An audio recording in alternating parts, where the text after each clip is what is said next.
Namo Narayan, everybody. Welcome to Yoga Views for the new moon on the 28th of March. Now, every video right now is like, this is like really important, and then the next one is like, this is really important. The fact of the matter is, we're in a really crazy time of deep, very quick transformation. So the reality is, every aspect that we're going through right now is incredibly important to take awareness of and to understand, so that you can make decisions that bring balance and bring harmony. Now, I'm going to give you all of the technical details of what's happening around this full moon on the 28th of March. And then I'm going to give you a bit of what I see from a yogic perspective of what this means. Okay, so excuse me. The full moon on the 20th of March is going to be in Libra. Now, Libra is all about balance and harmony. Okay, and it's completely, because it's a full moon, it's opposite the sun. And so the sun, or opposite where Libra is right now, is in with Venus, Chiron, and the sun are all in Aries. Okay, now we know Aries has had like a really impactful time over the last 6 months, because it was in Mars was in its home in Aries for 6 months last year, which was a big deal. So anything to do with Aries has kind of got this like echo, this ripple of a recurring feistiness or recurring aggression to it. Now, because the full moon is in Libra, this is an air sign, and it's about our emotions. So air signs change pretty quickly, okay? And our emotions can change pretty quickly. And when they're opposite a really intense fire sign like this, like where Aries, where the sun, Chiron, and Venus are right now, then you're going to have to really balance. Remember, Libra, you're going to have to really balance your emotions off who you are, which is the sun, and love, and Chiron, which love is is Venus, obviously, and Chiron, which is kind of basically representing the pandemic.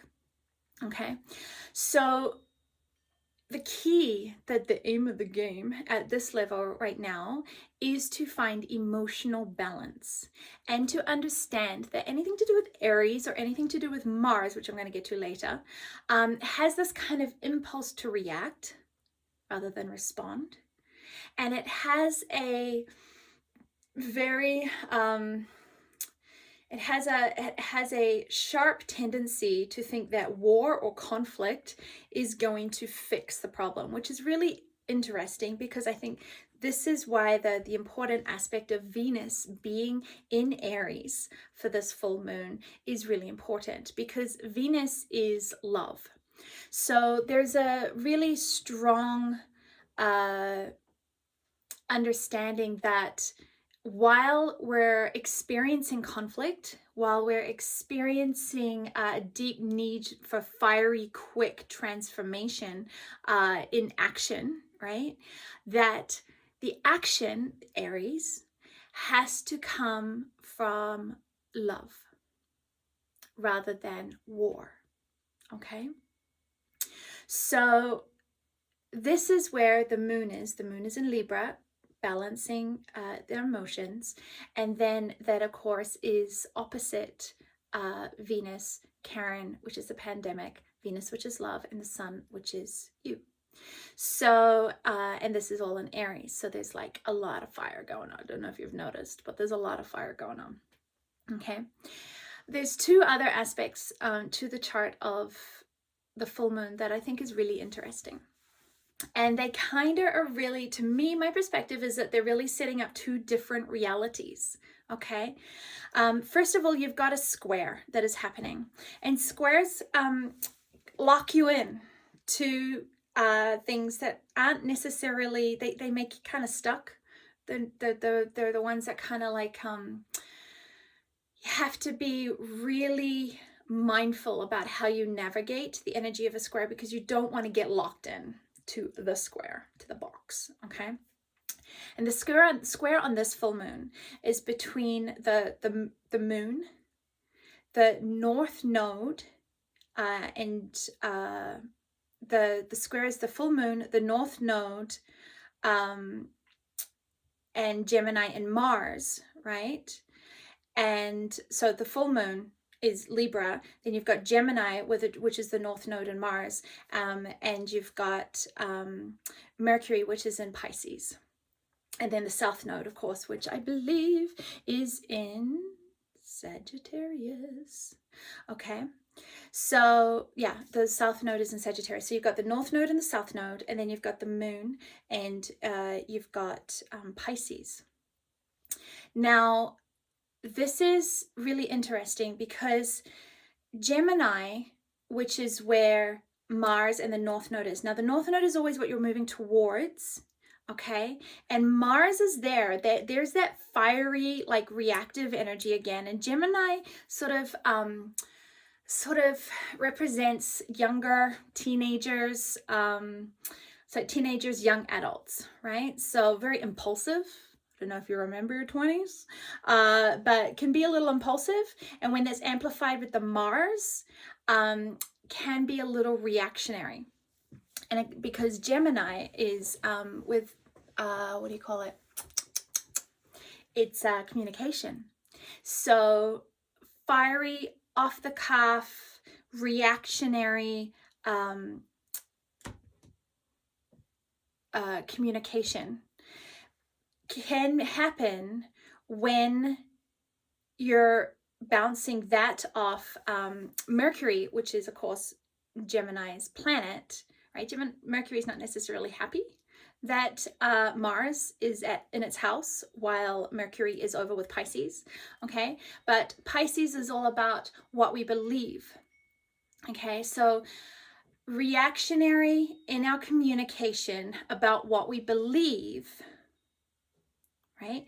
That's based on our emotions, not necessarily on fact, okay? And this is what I kind of feel like is this one stream of energy, one stream of reality that is forking in this full moon, okay? Is that you've got this impulsive communication, fiery, that is like shooting off the hip about what you believe, not necessarily what the facts are, and not necessarily what the reality is, but just how you feel about something.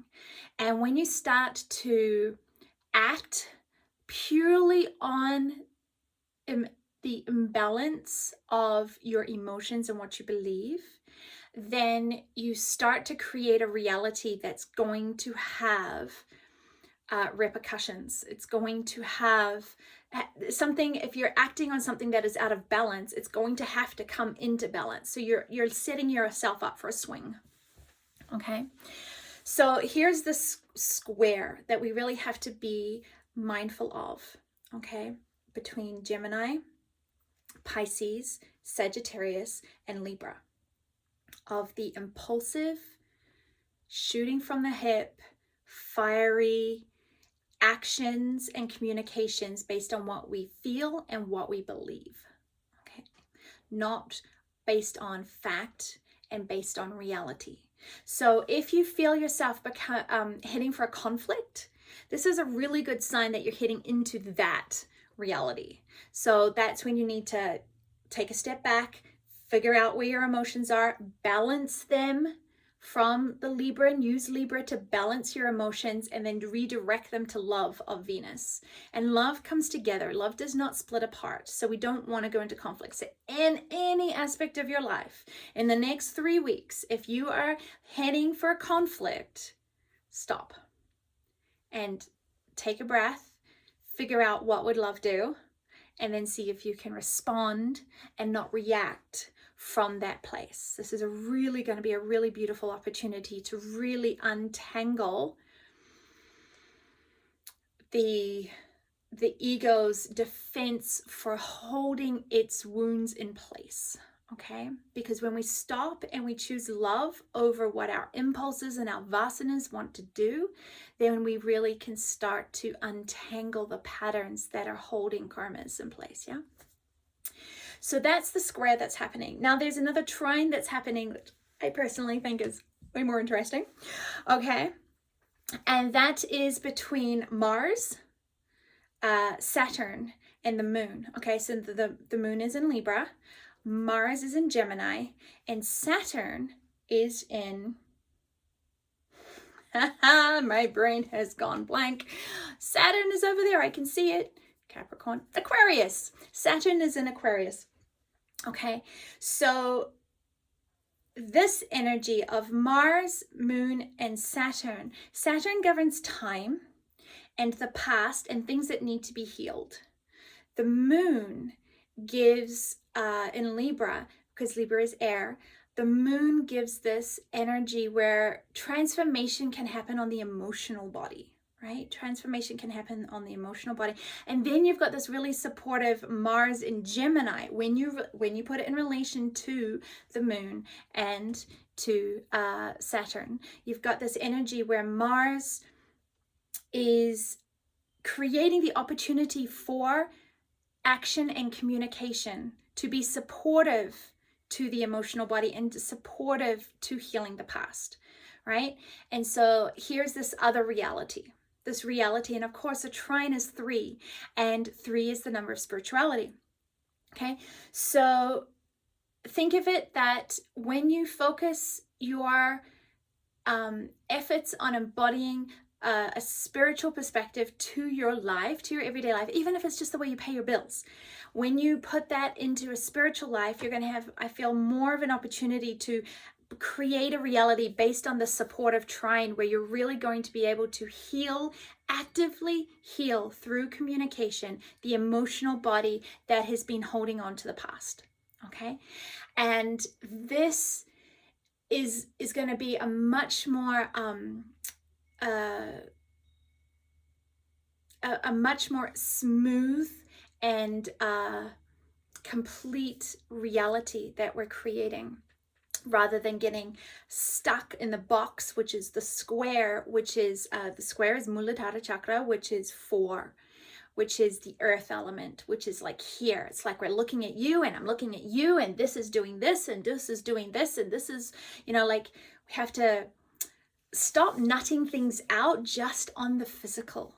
Stop looking to the physical realm only for guidance on how to deal with your reality. Your reality is not based just on the physical realm.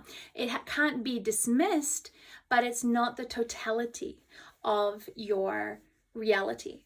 So this is why the moon being in Libra and finding that balance is so important to bringing the pranamaya kosha, bringing the emotional body into this complete realm, okay? So you've got this trine of the Mars, Saturn, and the moon, right? And because this is on the full moon, heading into the new moon of Aries, which is on the 12th of April, it's time to heal the past, basically, if we're choosing the trine to create the reality, okay? So you remember, what you believe may not be reality. So it's time to really check in with what you believe and where you have these emotional impulses, okay? And are your emotional impulses taking you towards the South Node, which is complications and details and, like too many moving parts, right? Or is it taking you towards the North Node, which is in Gemini, which is simplicity, clarity, ease, okay? And so we really want to see which one of your beliefs, your manomaya kosha, your beliefs, is creating which of these realities. The emotional body, so you have your belief of manomaya kosha, and is that creating a reality that is creating harmony through Libra, harmony of the emotional body in relation to healing the past and stepping forward and right, clear, simple communication of Gemini and Mars? Or is that the mind, the belief, coming through the emotions of the full moon in Libra that is going to be pushing it against Mercury in Pisces, of speaking only about what you believe and pushing that against the North Node and the South Node, which is going to stretch you between simplicity and communication, right? So these things are the two different realities: chaos, simplicity, the mundane square of holding on to what you believe and pushing the physical reality into that through conflict and war? Or are you able to trine it through the emotional body of choosing love and allowing that to come through into clear, concise communication? Okay. The beginning of April is going to be your telltale, right? So this is the kind of the way I was thinking about it this morning. The last new moon that we had, I said, remember how this cycle of the new moon is the end of the year. It's the things where you're, what are you letting go of? And what do you want to dream? Not to act on those dreams, but to step into for the next cycle, because the new moon in Aries is actually the beginning of the year. It's the beginning of spring. It's the land's breath. Okay. And so you want this cycle that we're right at the apex of right now with this full moon coming up is the piece de resistance on how we're setting up ourselves, which is why it's really a fork in the road. Okay. Now, the way I see it is like this. On the new moon that's just gone, right, on the 13th of March in Pisces, is you're waking up on your wedding day. Okay, you're not in your wedding dress yet. You're not yet walking down the aisle. You haven't said I do. You haven't signed the contracts. You're not committed into anything. But there's stuff to do. There's stuff to get prepared. There's beauty to organize. You have to get makeup done, hair done, make sure the flowers are right, make sure the dress is ready, make sure everybody's where they need to be. Like there's the details that need to be there. So on the 13th of March, you woke up on your wedding day. This full moon, right? You are standing at the beginning of the aisle. Okay. Now, all the preparation should have been done about what you are taking with you into the next stage and what you're not taking with you into the next stage. All the details need to be organized, because once you're walking down that aisle, buddy, you're on your way. Okay. But you haven't yet said I do. So you haven't said I do until you said I do and signed that piece of paper. Okay. So this full moon is you walking down the aisle.